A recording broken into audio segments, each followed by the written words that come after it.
సగం టైమే అయింది, ఇంకా సగం ఉంది. అప్పటి వరకు ఆ టైం నాదే, అయిపోయాక మళ్ళీ మొదలెడతా అన్నట్లే ఉంది రేవంత్ రెడ్డి వ్యవహారం. వ్యతిరేకత వచ్చేసింది, ఇక అయిపోయింది. ఈసారి కాంగ్రెస్ మటాష్ అనే కామెంట్లు అన్ని చోట్ల వినపడుతున్నాయి.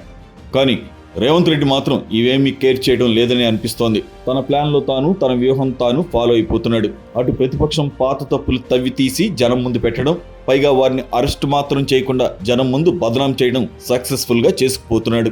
మరోవైపు అభివృద్ధి ప్రాజెక్టులంటూ ఫ్యూచర్ సిటీతో పాటు అన్ని స్పీడప్ చేస్తున్నాడు. HYDRAA, central university land issue, ఓ ఫార్మా కంపెనీ కోసం భూసేకరణపై సొంత నియోజకవర్గంలోని వ్యతిరేకత ఇవన్నీ బాగా ఇబ్బంది పెట్టాయి.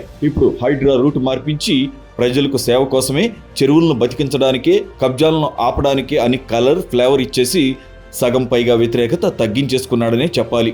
ఇంకా ల్యాండ్ వివాదాలు మరుగున పడిపోయాయి. ఇప్పుడు మిగిలిందొక్కటే, రియల్ ఎస్టేట్ డౌన్ వల్ల మధ్యతరగతి బిల్డర్లు నష్టపోయారు. అదొక్కటి సెటిల్ చేస్తే బాగానే ఉంటుంది. దానికోసం ఫ్యూచర్ సిటీ అని RRR అంటూ కవర్ చేయాలని చూస్తున్నారు. ఇంకా రిజల్ట్స్ అయితే రాలేదు. రాజకీయంగా అయితే కేటీఆర్ పై formula 1 racing case, KCR, Harish రావులపై కాళేశ్వరం కేసు, ఇలా అందరికీ కేసులతో చెక్ పెట్టే పనిలో ఉన్నాడు. అయితే అరెస్ట్ చేస్తే సానుభూతి వచ్చే ప్రమాదాన్ని పసిగట్టి అది తప్ప అన్నీ చేసుకుపోతున్నాడు. ఇక అనుకోకుండా కలిసొచ్చిన పరిణామం కవిత ఎపిసోడ్. కవిత బయట పెట్టే విషయాలతో రేవంత్ చేసే విమర్శలు నిజమే అనే పరిస్థితి వచ్చింది. పైగా కవిత కాంగ్రెస్లోకి వెళుతుందనే బీఆర్ఎస్ ప్రచారం కూడా కలిసొచ్చింది. బీజేపీ బీఆర్ఎస్ అక్రమ సంబంధం కూడా అప్పుడప్పుడు ఎక్స్పోజ్ అవుతోంది. దీనివల్ల బీజేపీకి డ్యామేజ్ అవుతోంది. వారు కాదని చెప్పినా జనం మాత్రం నమ్మడం లేదు.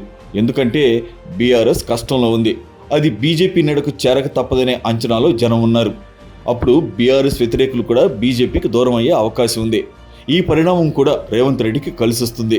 గ్రౌండ్ లెవెల్లో మాత్రం ఈసారి కాంగ్రెస్ రాదనే ప్రచారం బలంగా నడుస్తోంది. అయితే 2023 ఎన్నికలప్పుడు కాంగ్రెస్ గెలవదన్నారు. మళ్ళీ బీఆర్ఎస్ అనే అనుకున్నారు. ఎన్నికలకు సంవత్సరం ముందైతే కాంగ్రెస్ పని అయిపోయిందన్నారు. కానీ అన్ని తలకిందులై కాంగ్రెస్ అధికారంలోకి వచ్చింది. ఈసారి కూడా అద్భుతాలే జరగాలి. అప్పుడే మళ్ళీ కాంగ్రెస్, లేదంటే కష్టమే.